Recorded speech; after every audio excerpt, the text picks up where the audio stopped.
The invitation came from my wife Lauren's company, a luxury networking gala celebrating one of their biggest corporate partnerships of the year. Spouses were invited, though judging by Lauren's attitude while getting ready, you wouldn't have guessed she actually wanted me there.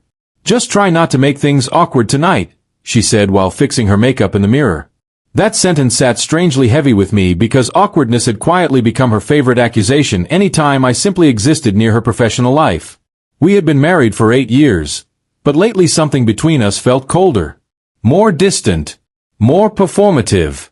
At home, she barely talked about work anymore, and whenever I asked simple questions, answers somehow turned defensive.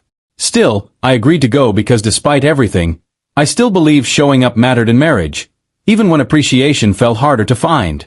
The ballroom looked like something out of a movie: glass chandeliers, expensive suits, polished smiles, and conversations filled with words nobody actually cared about but everyone pretended mattered. Lauren transformed almost immediately after we arrived. Her posture changed.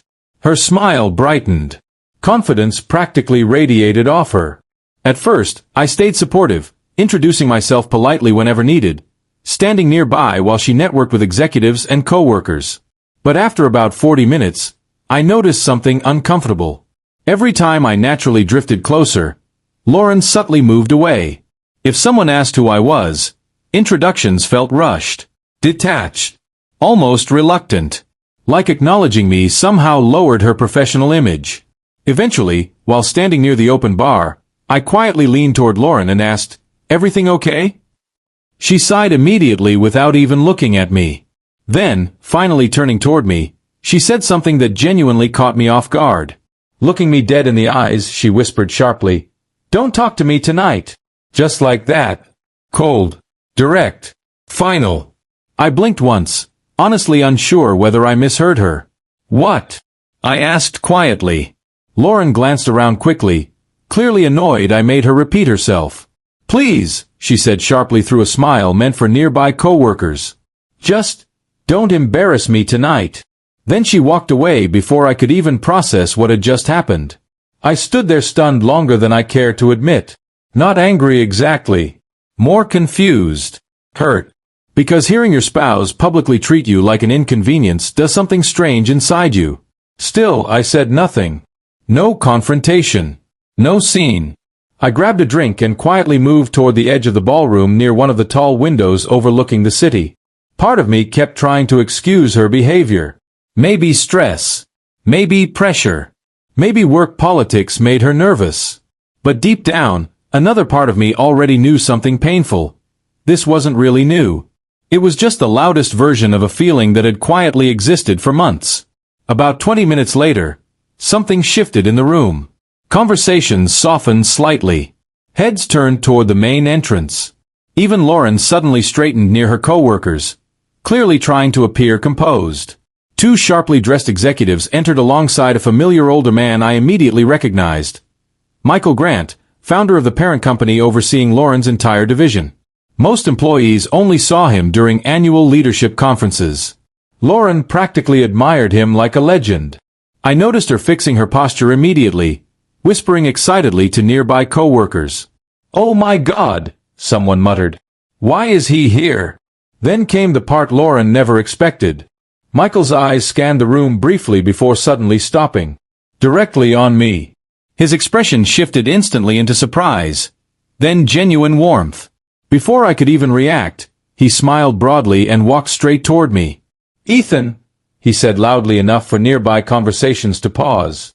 "I knew that was you." The room quieted noticeably. Lauren slowly turned around, confusion spreading across her face immediately. Michael reached out, shaking my hand firmly. "I've been trying to get in touch with you for months," he laughed warmly. "You never answer emails." The silence around us deepened instantly. Lauren stood frozen just a few feet away now, clearly trying to process what she was seeing. Michael turned casually toward the nearby executives. "You all know Ethan designed the logistics software framework our acquisition team still uses, right?" he said naturally. "Honestly, half our expansion success came from his consulting years ago." Nobody said anything for a second. Lauren's co-workers suddenly looked at me completely differently. Gone was polite dismissal. Suddenly, Curiosity replaced indifference. Respect arrived where invisibility had existed minutes earlier. Then Michael said the sentence that quietly shattered everything. Smiling warmly, he asked, "Lauren told me you two were married, right?" Real silence followed. Lauren's face changed immediately. Pale. Stunned. Because suddenly, every moment she spent distancing herself from me publicly sat exposed under fluorescent honesty.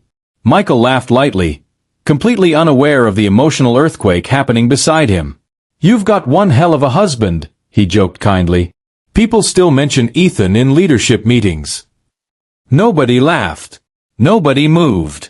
Lauren approached awkwardly a few minutes later once the crowd dispersed slightly. Gone was the cold professionalism from earlier. "Why didn't you tell me?" she whispered shakily. I looked at her quietly for a second. "You told me not to talk to you tonight," I replied softly. That sentence landed harder than I expected. Her eyes dropped immediately. "I didn't mean," she started weakly before stopping herself. Because, honestly, what exactly could she say? Somewhere between ambition and image, she forgot respect still mattered when nobody important seemed to be watching. That night changed something permanently. Not because an important man recognized me or because public embarrassment somehow balanced private hurt, but because for one painful moment, Lauren saw something clearly she had ignored for months. Value doesn't suddenly appear when powerful people notice someone. Respect should have existed long before status entered the room. And honestly, the thing that collapsed her world wasn't humiliation. It was realizing the husband she publicly dismissed had quietly stood beside her all along while asking for nothing more than basic dignity.